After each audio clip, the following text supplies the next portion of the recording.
everyone, it's me Niruta Upreti and I'm thinking about starting my own clothing business. While many people choose to move abroad after high school, I prefer to stay in Nepal and do something new. जोश थियो, जाँगर थियो, तर idea थिएन।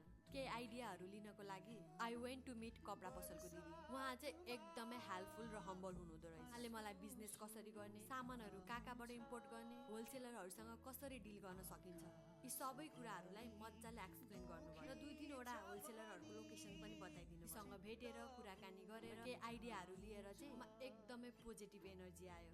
दिदीसँगको मिठो गफ काटपछि बाहिर पानी परिरहेको थियो। म लागे एकदमै मिठो चिया पाउने ठाउँमा चिया खानको लागि केही कन्टेन्टहरू पनि सोच्नको लागि। पानी खाँदै कन्टेन्ट सोच्दै थिए, ठ्याक्कै भाइले चिया पनि मुस्कानसँगै चिया सर्भ गर्ने सिस्टम चाहिँ एकदमै मन पर्यो। मिठो मुस्कान जस्तै चिया पनि त्यति नै मिठो रहेछ। And thanks for T.